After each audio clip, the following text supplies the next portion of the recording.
in love with music at an early age. My father was a pianist. He was German.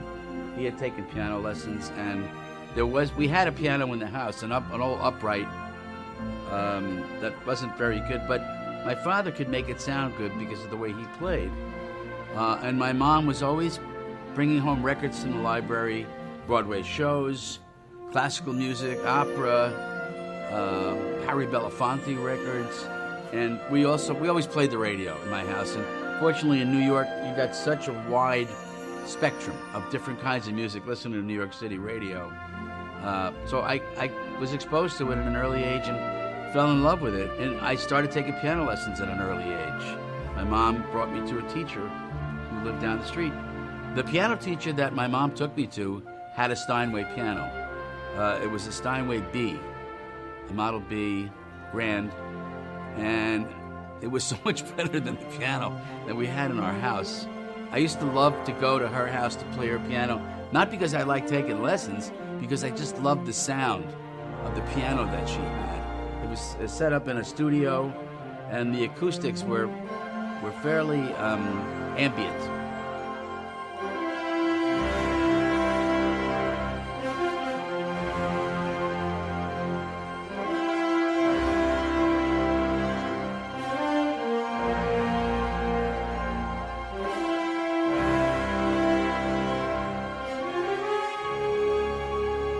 I was fascinated with classical music for the first 16 years of my life.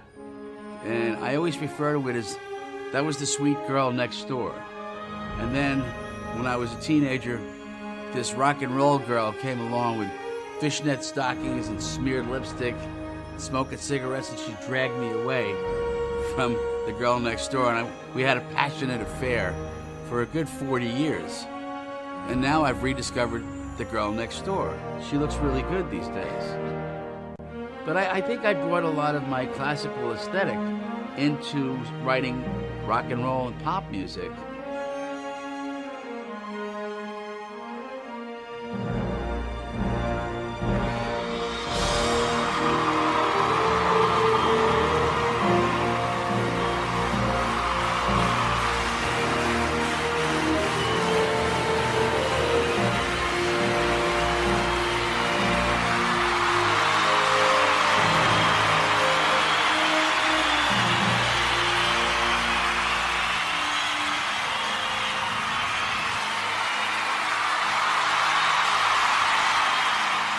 I have a classical sensibility of chords and melody and dynamic, because a lot of times in rock music there's one level of volume and it never changes.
America's #1 bi-coastal podcast with technical difficulties. Take 9. Illinois Jews. Take 9. I am here in the great city of Phoenix, Arizona, Evan Moody, and representing the great city of Coral Springs, Florida.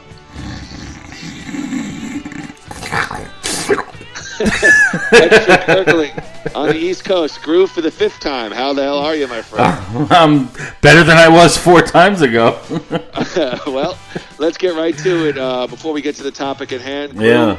Overall thoughts, 2020 Royal Rumble is in the books. We will be at WrestleMania. You're on the road. On the road to what? I don't know. Give me some thoughts on the Royal Rumble. Good show. Very enjoyable, and I'm happy that I enjoyed it. Both Royal Rumble matches were very good. The men's one was really good. Very interesting booking. The matches themselves, I can't think of one that I didn't like. There were some that were better than others. I really enjoyed Bray Wyatt, Daniel Bryan, but the big attraction is the Royal Rumble match itself, and that did not disappoint. So thumbs up. I would say 7.5, 8 out of 10. Yeah, I might go a little higher. I thought for a current pay-per-view for the WWE for a 4-hour endurance marathon, which I wasn't there for all 4, it really held my interest. We'll run through it quick, but I actually agree with you. For the men's Rumble, I thought the men's Rumble was, I don't know if flawless was the word, but it was pretty close. It really kept my attention.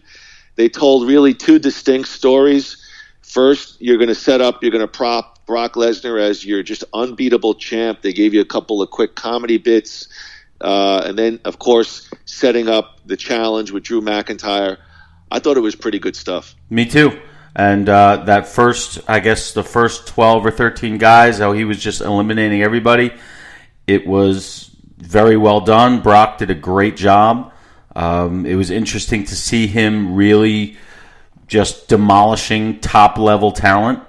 And nobody was spared, which was good. If they just buried one person and then had everybody else put up a good fight, I would have been critical. But everybody was fodder for Lesnar, and it was entertaining and surprising. I expected Lesnar to go the whole way and to either win or be the last one thrown out. But they kept us guessing. The women's Royal Rumble was really good too. Charlotte Flair winning that one, right? Yes, and from what I've read, Brock and Paul Heyman had a lot of input into the Rumble itself. And when Brock Lesnar wants to do a job or do business with the other wrestlers, he's pretty phenomenal, especially with the smaller guys. Yeah, he really sells, and it's actually quite exciting to watch. At times.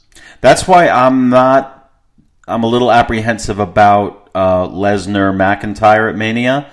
I don't know how much they can put into it. They're 2 big guys, but you know what? McIntyre won me over in the Rumble. I like the way they did it, and like I said, the show itself, 8 out of 10. Really enjoyed it.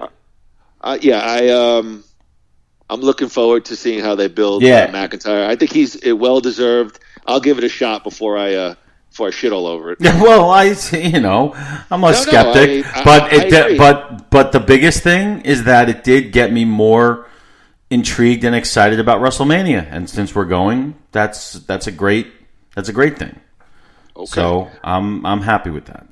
Tampa Bay it is. Let's get right to the topic at hand. It's time to discuss the one artist that is probably more debated in the Nothing Worthwhile universe, more discussed, more mocked, more loved, more hated, more idolized, all in one. It is Mr. William Martin Joel, the piano man itself.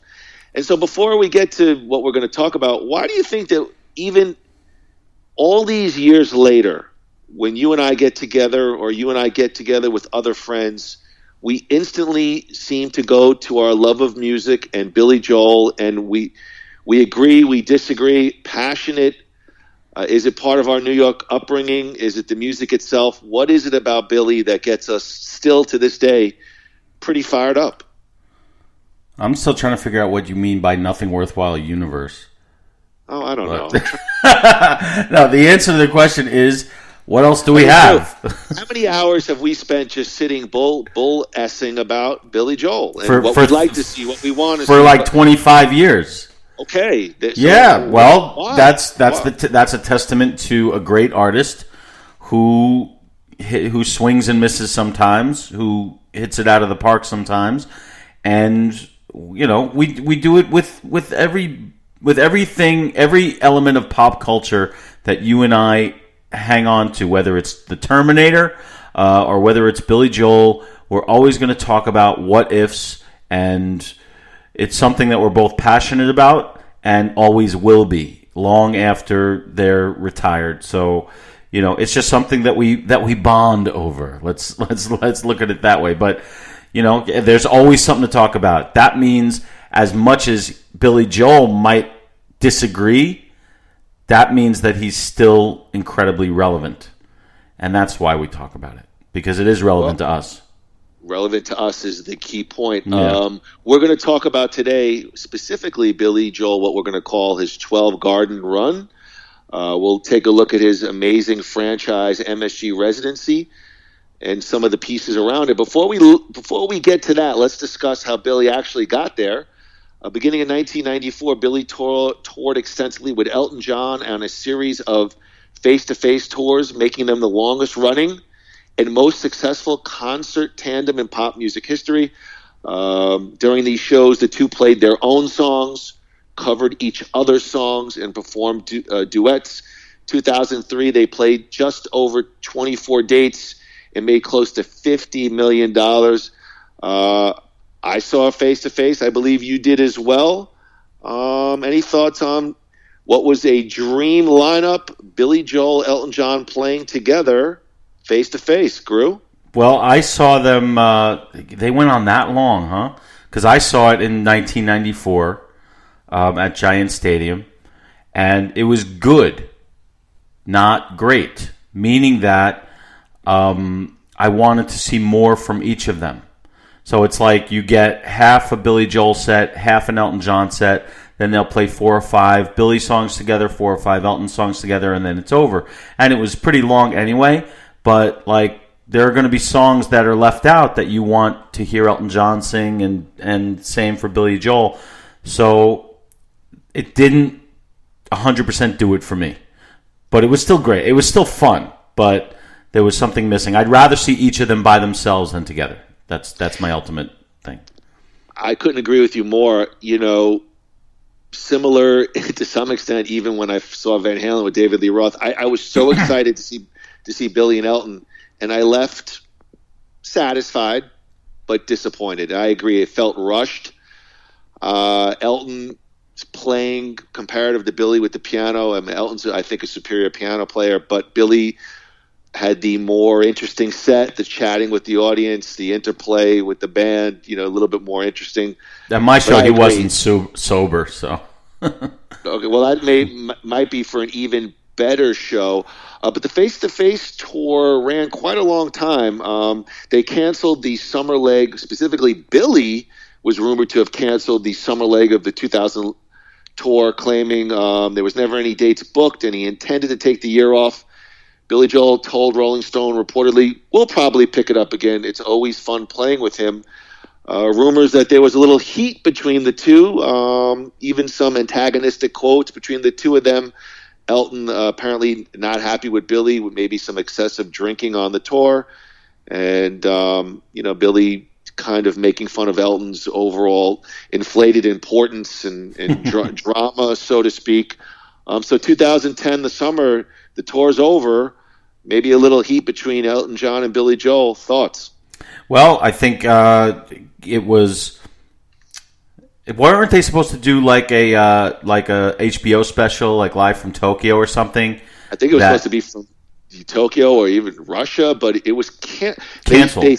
They filmed a commercial for it, which I believe aired it on HBO, but they never actually played the special, right? Or it was never taped. Yeah, I think that. Yeah, I did hear that there was a lot of heat between the two because Elton was very critical of his drinking. Billy Joel lives the life of a rock and roll star, warts and all, and Elton sort of went through that phase, in the 70s and 80s, and, in the 90s you were getting the new sober professional Elton, so of course he's gonna talk, be critical of others. I could see where their personalities would definitely clash. So by warts and all, do you mean like what? HPV, herpes simplex? Whatever the hell was going around at that time. Luckily, he escaped it all. But yeah, but he was newly sober. Wait a second, he was newly sober. Elton was newly sober, and Billy was newly wasted.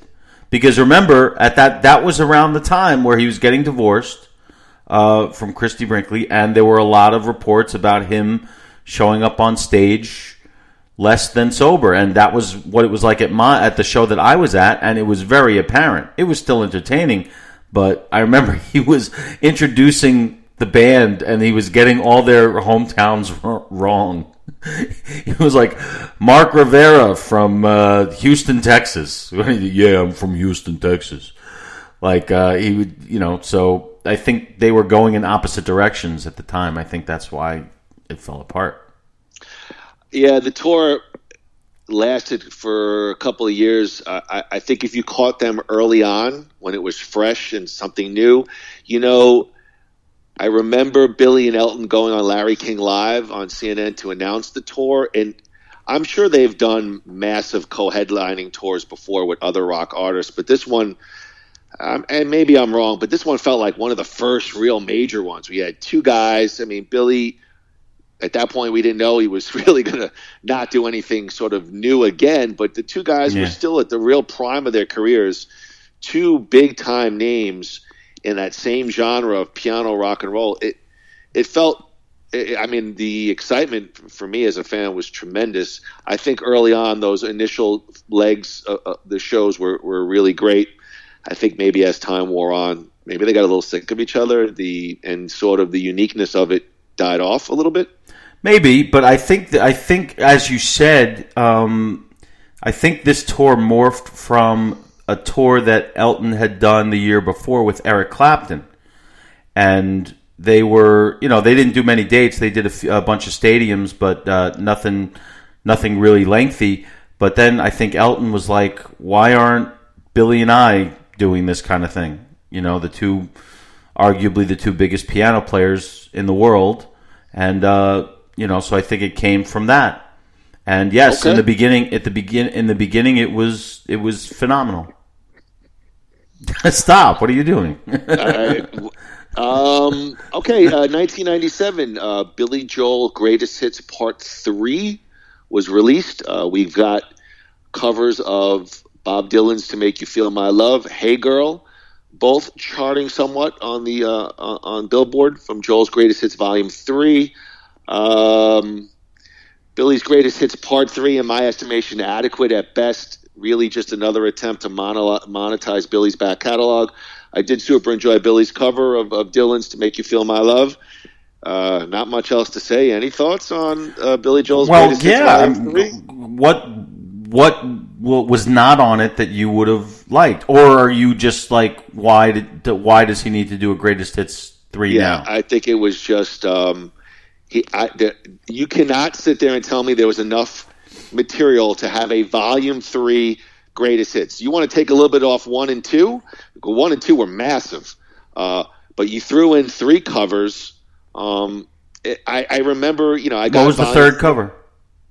It was "Hey Girl," "To Make You Feel My Love," and "Light as a Breeze." Okay, Cohen. There was nothing there. I'll agree. I was a huge Joel fan, and I was like, this is crap. I mean, the songs that they're putting on are not hits, per se, as you define it. They might be well-known Billy Joel songs, but they weren't pop culture. They were not songs played on the radio, not a lot of them anyway.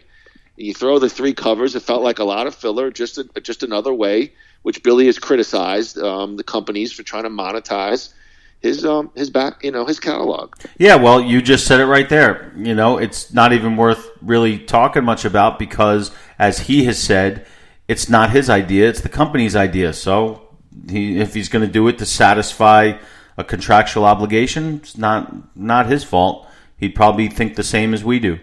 So, but I mean, I did notice that they did, because there are only 3 albums to choose from. There's Greatest Hits? Yeah, Volume 3. There's The Bridge, Stormfront, and River of Dreams. But they did go back and put on a couple songs that would have qualified for 1 and 2. I think Keeping the Faith was on Greatest Hits 3, correct? I'm pretty sure. I don't know. I'm pretty sure it was, and maybe one or two others from like the Innocent Man era, something that they might have left off. But I agree with you. Unnecessary. Let's move on. All right. Next couple of years are kind of quiet in the Billy Joel world. He performs with Garth Brooks in Central Park during Garth's big Central Park concert in 1997. To add on to his achievements, Billy Joel was inducted into the Rock and Roll Hall of Fame in 1999, inducted by Ray Charles. Ray Charles, of course, mentions that Billy wrote the duet for them, Baby Grand, and of course he inducts him by saying, "It's still rock and roll to me." Billy was inducted with the class of Paul McCartney, Dusty Springfield, and the boss, Bruce Springsteen. No, that's incorrect. That is absolutely correct. Springsteen was the year before. No, Springsteen was Springsteen, Paul McCartney, and Billy Joel. I'm telling you. Well, who was Billy inducted? Well, of course. No, the only one I know that was not part of that class was Springsteen. Springsteen was the year before, and there was talk like Billy Joel felt he should have been in the same year because they released their first albums in the same year. I'm 100% certain that Billy Joel was a year later. I don't know about Paul McCartney or the other ones. Okay, so I just have right now on my phone because you're gonna 1999 Billy Joel along with Bruce Springsteen, Paul McCartney, I'm and telling Dusty you, it's Springfield. wrong. I'm telling you, it's on wrong. my phone. It's telling rock you and it's roll. wrong. BillyJoel.com. Check another source. Go pull up on your phone. I can't because my phone is the one recording this thing.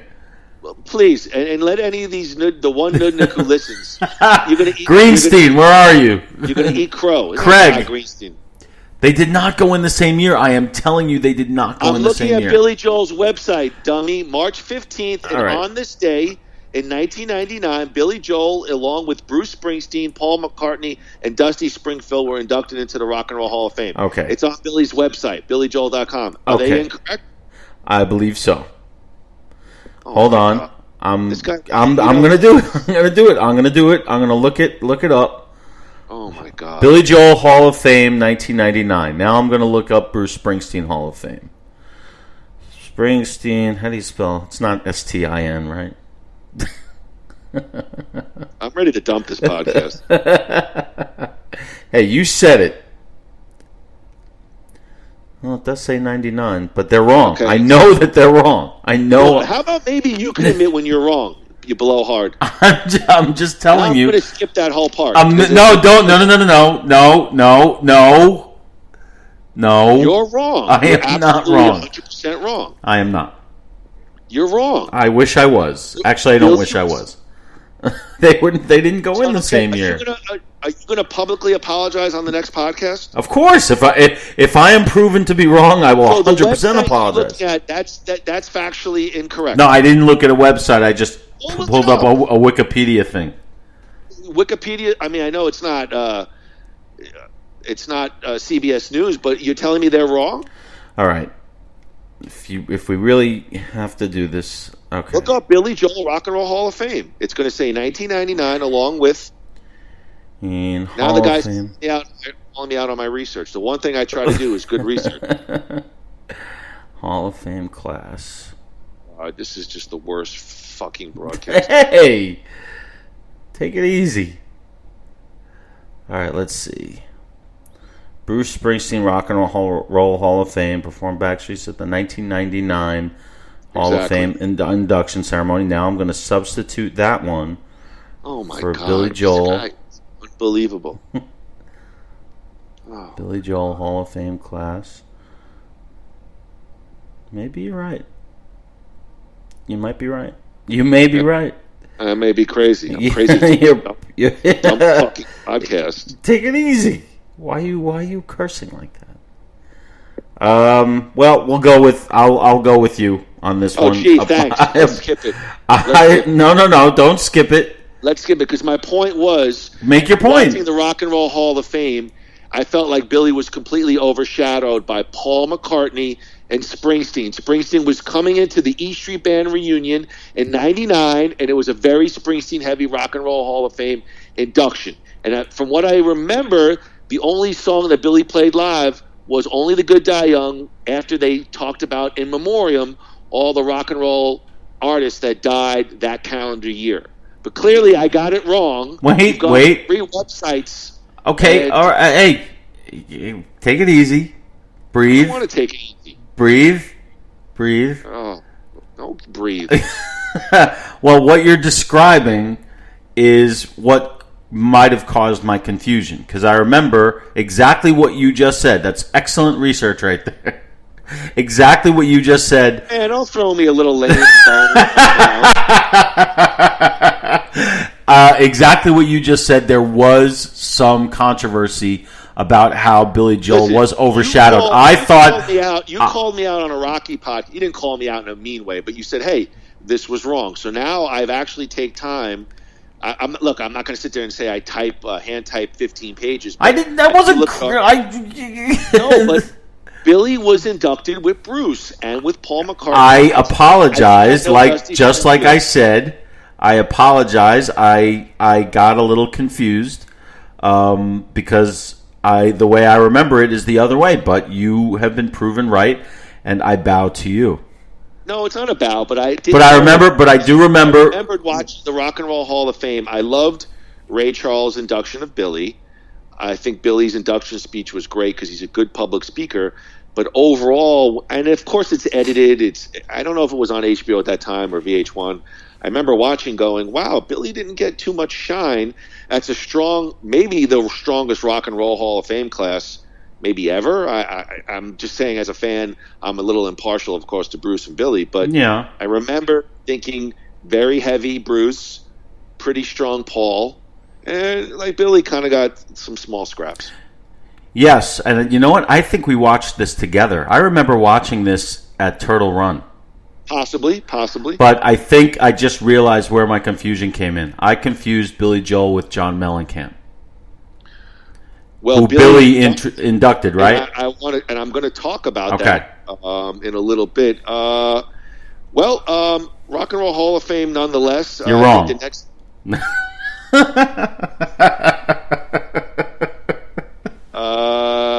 If all of you out there could see his face right now. Well, I think the next big thing, clear that I'm wrong, is on December 31st, 1999, of course, the Y2K concert, 2,000 Years to Millennium. Billy did what was to be a kind of a harbinger of things to come for him live. He did an extended show at Madison Square Garden. 2 of the performances were filmed for the ABC special, the New Year's Y2K coverage. We Didn't Start the Fire and Scenes from an Italian Restaurant. The concert, dubbed Night of 2,000 Years, ran for close to 4 hours. Wow, that's a marathon for Billy. And was, of course, later released as 2,000 Years, the Millennium Concert. Billy, of course, has criticized the record company, I don't know, whatever it is, CBS, Arista, because they've really issued a lot of live stuff. But I did like the 2,000 Years, the Millennium Concert. I did like it. I did like Great My Life, Don't Ask Me Why, and a rare This Night. If you're a Billy fan looking for some scraps, what did you think of the Millennium Concert live? Well, I was at the show. Interesting. And it was great. It was a lot of fun. But here's the funny thing: it was not much different than a standard Billy show. Being there, okay. Yes, it was a little bit longer. I don't think it was quite 4 hours. That's just my memory. But it started, and I remember I was critical of this. It started late. It started at like 10 o'clock. He does that for New Year's Eve shows, and we've seen that. I know, and it's annoying. Just play a freaking long show. Big deal. But it was still a lot. It was a great Billy Joel show, top notch Billy Joel show. Great set list. He had the horn section out there with Kanata, which was a lot of fun, and nobody died. Everybody thought at midnight we were all going to get blown up. So yeah, it was a lot of fun. The output, the CD that they put out doesn't really do it justice. Well, I would probably say to you that most of the live stuff doesn't always, I don't know. Maybe this is, I think a lot of the live stuff that released doesn't really do him justice. Yeah, for some reason his live stuff doesn't translate well. Maybe that's the reason that he doesn't like to do it. Other artists, they do. For some reason, him, I don't know. It doesn't make much sense. But that's my opinion on that. It was it was a great show, though. It really was. I mean, could it be forgetting the audience per se and what we feel about the Billy Joel fan? Could it be as simple as just piano, rock and roll versus guitar and drums, and sort of the level of fan reaction, so to speak? Maybe. I mean, the fans were certainly on fire. They loved it. You know, we know his fans go crazy for him no matter what he does. I don't know. It's a good question. Listening to it on if I had to compare it to somebody, all right, let me compare it to Springsteen for a second. Okay? If I hear a live Springsteen song, random, 9 times out of 10, I could tell you what era I'm listening to. Sure. Okay. Billy Joel, not so much. So it's like the only time I could say, this must be from this era, is listening to if he's singing in a lower register. And at that time, he wasn't really lowering the register yet. That was 2000. But it sounded like songs he could have been singing them in 1980 as opposed to 2000. So they just all sound the same. And when you put out live albums that are pretty much the same songs and sounding pretty much the same, what's the point? So I agree with Billy there. You know. Yeah, I don't disagree with your point. I just think Bruce, it's such a tough comparison. Of course it is. I'm just trying to figure out why. Like you said, we'll do I'm sure we'll do a podcast on some level of Bruce at some point. It's inevitable, but you're talking about to us. He's maybe the greatest live performer. Yeah, but I'm just using that as an example because I could say the same thing about Pearl Jam. I could say the same. You know, like for some reason, Billy Joel doesn't transfer well to listening live. Maybe that's why like everyone complains about like the Billy Joel channel on Sirius is never lasts very long. That's because there's not a whole lot of material to draw from. Yes, I saw your very detailed description on Facebook. Great job, Andrew. What did I say? I don't know. You're scraping with everybody on Facebook. Okay? Billy Joel fans, Republicans, Democrats, liberals, conservatives. He's taken on the entire world. In 2001, Billy Joel released Fantasies and Delusions. No, not a porno, but a collection of classical piano pieces. All were composed by Billy Joel and performed by Hyung Ki-ju. Oh, boy. Joel often used bits of these songs as interludes in live performances. Some of them were put in part of the score for the hit show Moving Out. I can't even say I listened to this. I mean, any interaction with the Fantasies and Delusions album? When I heard it wasn't a porno, I put it right back. Okay. No, I've never heard it. The only even snippets I've heard were because he put 2 of the compositions on the Essential Billy Joel compilation. I know. It just. I mean, I didn't listen to the whole thing. I just heard okay. I don't know. You want him? If he were the one playing, yes, I'd listen. But if you're going to tell me that it's Billy Joel composed music with no words and it's not even him playing, I'm not interested. You know why? Because I'm not a classical music fan. That's right. And if I'm going to listen to classical, I'm not going to listen to somebody else playing Billy Joel. I'll listen to Billy Joel play Beethoven, but I'm not going to listen to Richard Jew play Billy Joel.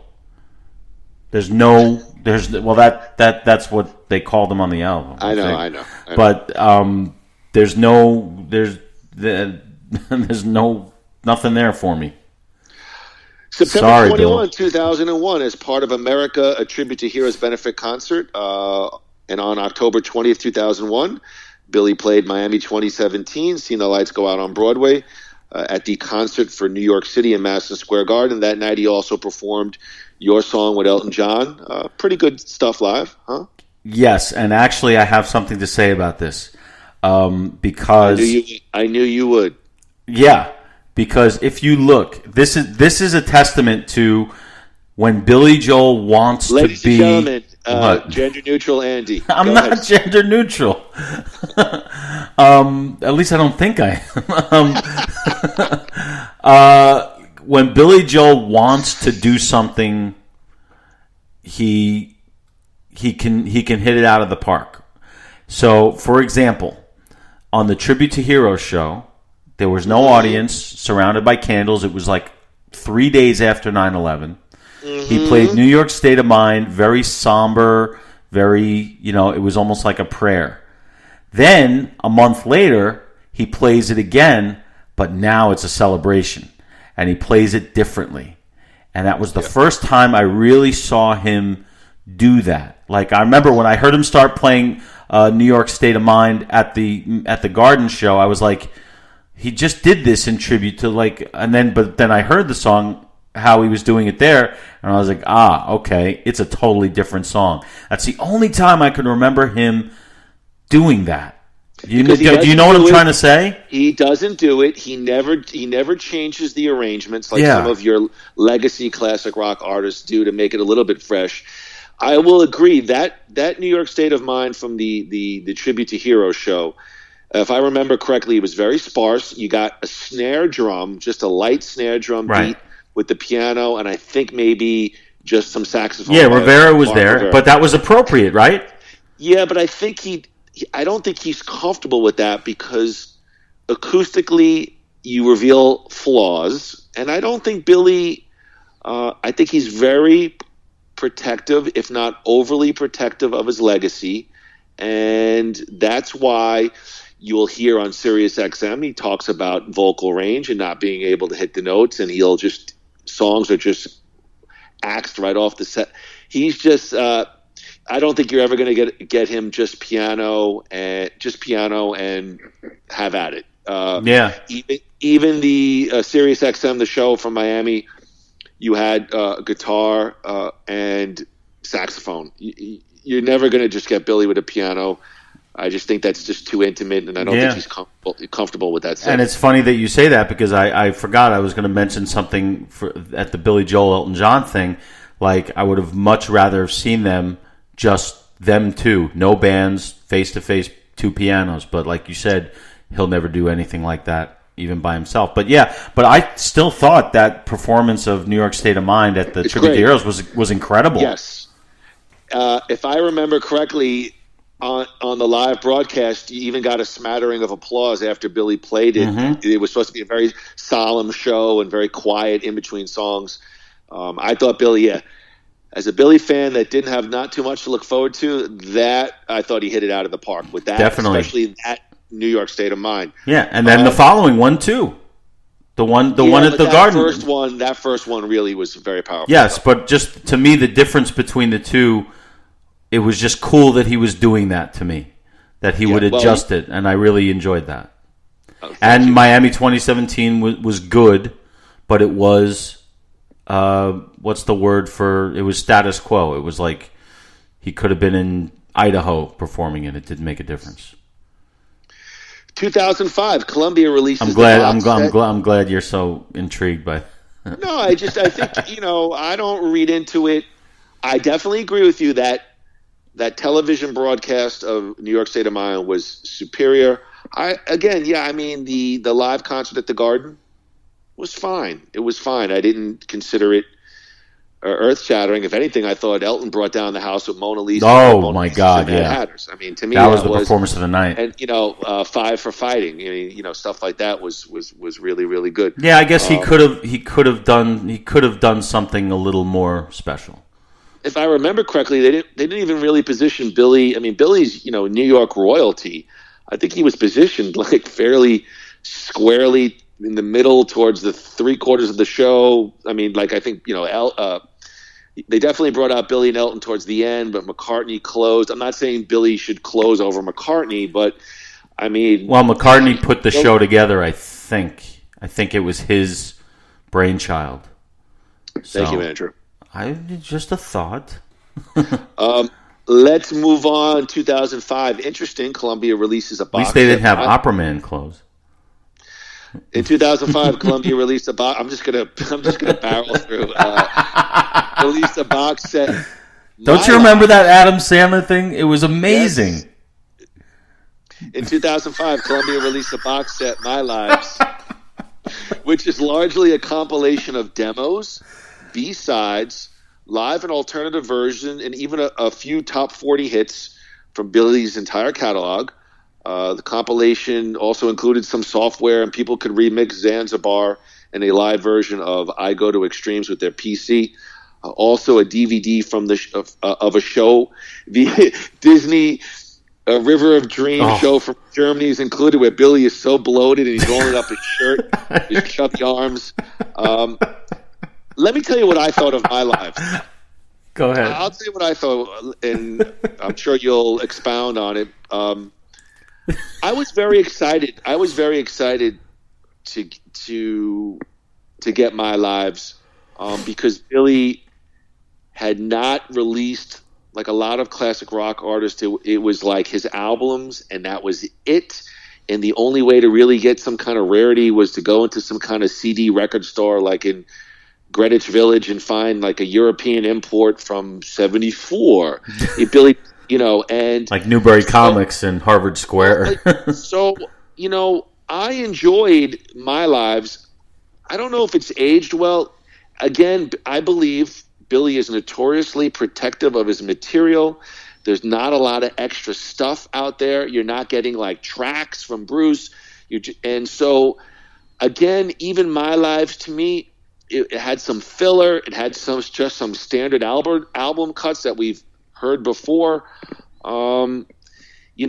There are some, but there's not a lot of treasure trove tracks in there. I just didn't feel it was the treasure trove that a hardcore Billy fan may want because there's just not a lot of stuff out there. There was some cool stuff. I don't know. I just wasn't blown away overall by My Lives. Maybe I'm missing the point. No, I think I agree with you, but I think it was as good as it could have been. Like you said, there's not enough out there to draw from. But what was there, I thought was great. Listening to B-sides, listening to different versions of songs that we become so familiar with. I'm a big fan of My Lives, but when you're contradicting what you're saying. You're a big fan, but all right, go ahead. No. I'm saying it's as good as it could have possibly been. There's not that much out there, like he says. He doesn't want that stuff out there. He's not like Bruce and just like listen to everything. He's like, if I wanted people to hear it, I would have put it on the record. I'm not going to give him my garbage. Like that's what he says about it. I don't agree with him. I think there's some great stuff on there. I love those what's that early version of I've Loved These Days, These Rhinestone Days. It's ridiculous. Yeah. It's ridiculous, but it's still great listening to how certain songs developed. And I think he doesn't give himself enough credit. But the thing that made me laugh so much about My Lives is I remember when I got the thing and you came over my house and we were going to watch the Live from the River of Dreams. We had not seen it yet. I put it in. He comes out, starts playing No Man's Land, and I remember you and me like a slow burn, just turning, looking at each other like. And you said to me, "He's like, well, I guess he's just emailing this one in." Because we saw that special 10 years ago. Yeah. It was a Disney special, and we made fun of it. And it was the same thing. When it was in 93 when we saw it. Yeah, and it was the same thing. But I just remember us just laughing at ourselves, just like... Well, specific to that DVD, if you remember, I think Billy's very bloated. He might have been drunk on that show. That Germany show just wasn't really even a good show. You're right. That was what I remember. I don't know. Am I off on that? No, you're 100% right.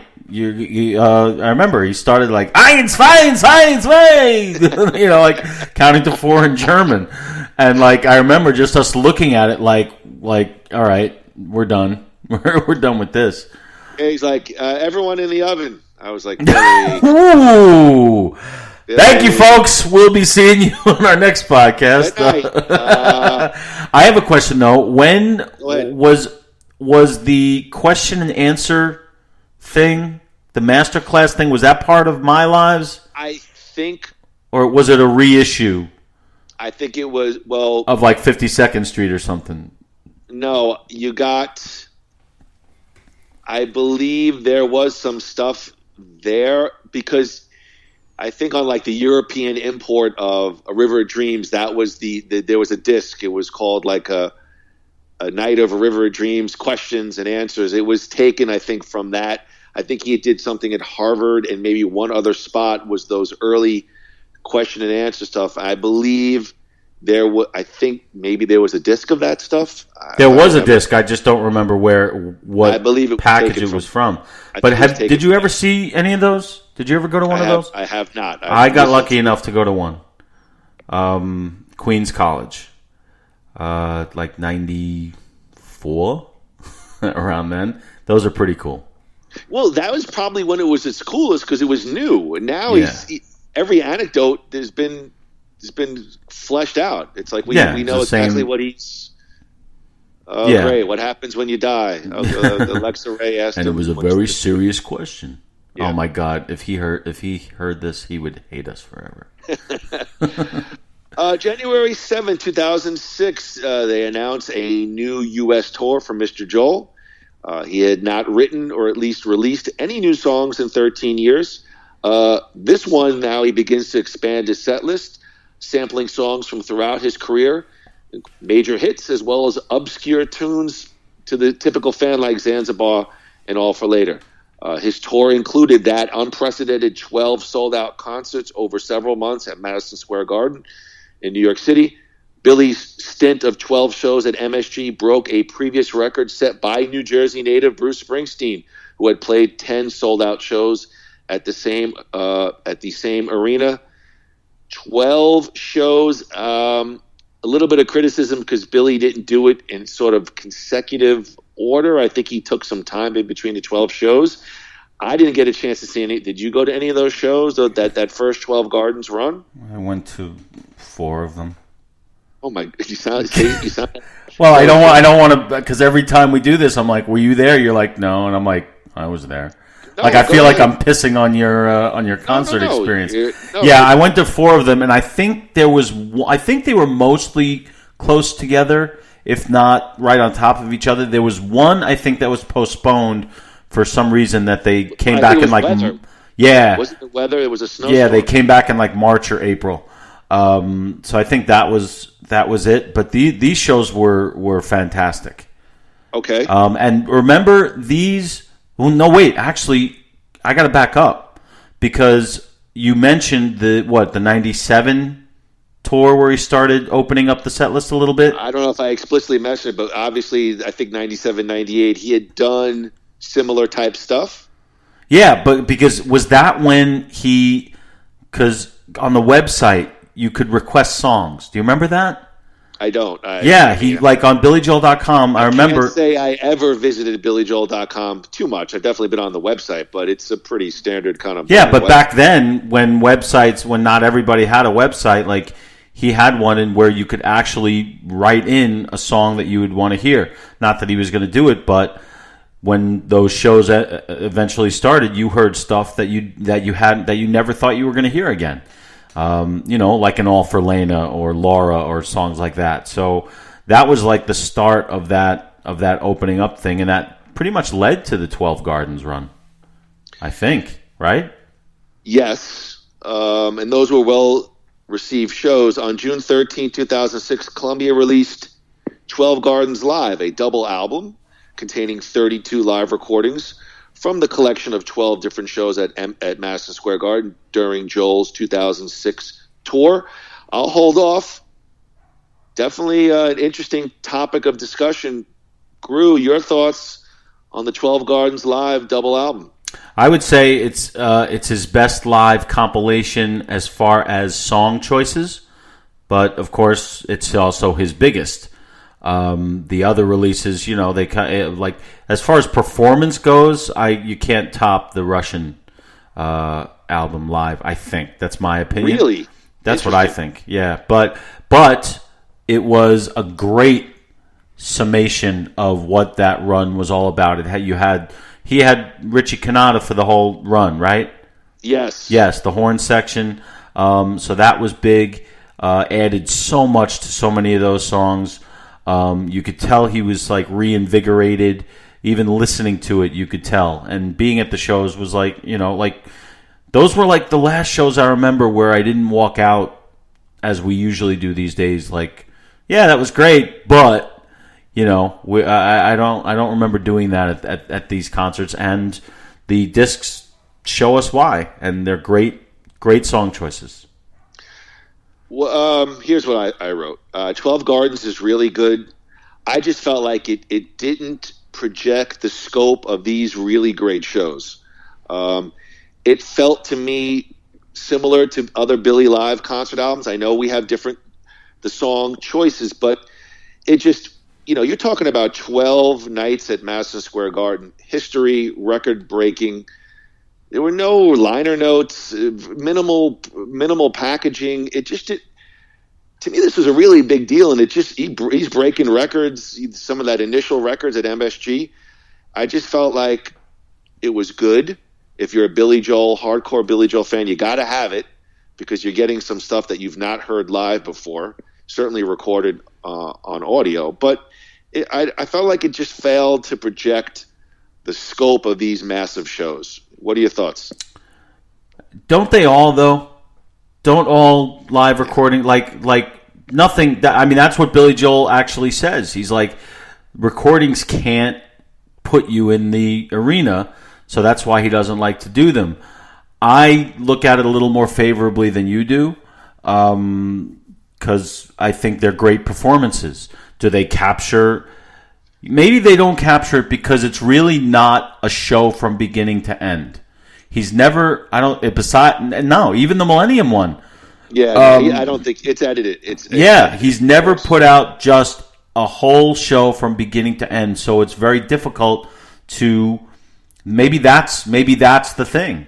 Maybe that's why they don't capture it, because you're not getting that, point A to point B narrative, which does exist when you're in the arena.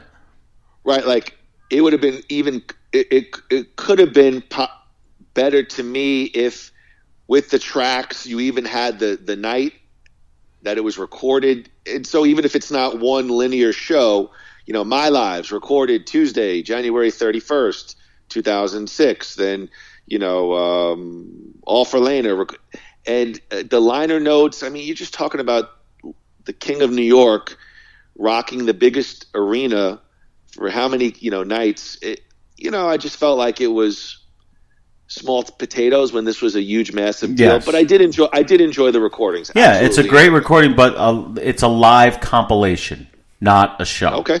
And I'd still love to see a complete show from beginning to end. I don't think we're getting that. I would hope so, because a lot of other people are doing it. You're not going to be able to go on BillyJoel.com and download, Tampa Bay, Amaria. He's not that kind of artist. I just don't. Why do you suppose that is? Because I believe he's very protective of his stuff. Even, and I don't want to get off topic, but even we spoke about the very cool Billy Bruce show on Sirius XM. Yeah. That's a great show. And I know what you said. Hey, I like what we got. It's so edited. You could hear the cuts. It's not even edited well. It's like, it is right into like I Go to Extreme or whatever song. I want to hear that organ. I want to hear the opening. I want to hear the introduction. You want to hear the crowd. You want to hear, I don't care. Give me John Legend and that crap. I'll fast forward through it. Is that just a psychological thing? I think, I think he's very protective, and I think part of the reason he went away in 93 was, I think in his mind, and I don't have the numbers in front of me, River of Dreams did not chart like he wanted to. It did not get the radio play on popular rock pop radio that maybe he wanted to. It definitely did very, very well. From what I've read, comparative to Billy albums, it sold well, and he did have a couple of hits, but I think clearly he was not, this was not Glass Houses Billy Joel. It wasn't just a lock that he was going to be on radio. Times were changing, And he could say whatever he wants on interviews a bit to Howard that, that wasn't the reason. But I think the tea leaves were there. You still have a lot of classic rock artists that put out stuff, but, it's not, it ain't 77 where they're the number one album. Elton John could put out an album and it's, relatively speaking, a minor blip in the whole music world. And I don't know if Billy could have handled that. That's just I think you're 100% right. You have to be, because nothing else makes sense. Because, like he says, he just doesn't have anything to say anymore. I don't buy that. You don't write the kind of music that he does for so long, and then all of a sudden be like, okay, I'm done. It doesn't happen. You're a songwriter. That's what you do. And I think that he just doesn't like criticism. I think he reacts strongly to it. And he didn't want to deal with. I see your hand going up. But wait, I have a thought. I want to get to this. He can't deal with that. But while my question would be, forget albums anymore. The record business hardly even exists. Write a new song, put it on frickin' YouTube or something. Just like give us. Do what you enjoy and like what do you need to prove? Well, like you got all the money, in the world. Who gives a shit if the people who like the hip hop and rap stuff that goes out, so they're not going to buy your album? Oh my God, were you really trying to nail that audience anyway? So let me get to my next point. Okay. So, and by the way, when I raise my hand, you don't have to overtly say, "Hey, Moody, put your hand down." That's like our own signals. That would be inside stuff. But we'll save that. We'll save that for the behind the scenes documentary. Yes, that'll be the behind the podcast. Yes, Evan and I. Like, yes, the hand thing. Evan and I really, at that point, we weren't even talking off screen anymore. we put on a good front, but we just didn't see our careers going in the same path. And the drug use, Yeah, well, we're clean. January 3rd of that year, 2006, news was leaked to the New York Post that Billy had recorded a new song with lyrics, the first new song he had written in almost 14 years. The song, titled All My Life, was Joel's newest single. The second track was a B-side, You're My Home Live, from MSG, the 2006 shows, released on February 27th. Download, whatever. I think it was maybe a single CD you could have buy as well. Billy Joel at his Frank Sinatra best, All My Life. I've been waiting to hear Andy's review. What'd you think of the first single that Billy has put out in a whole bunch of years? You're going to be very disappointed. Go ahead. I didn't even know that song existed. Wow. You've never heard All My Life? No. Never even heard of it. The only song that I'm aware, his own composition since River of Dreams, was Christmas in Fallujah. I'm going to get to that too, buddy, but he did a song for... Well, I'm really surprised. He did a song, I think it was like a love song to Katie Lee. They were married for 2 minutes. Well, I'll be curious. Listen to it when we're done here. It's Billy at his Frank Sinatra best, and I actually thought it worked well.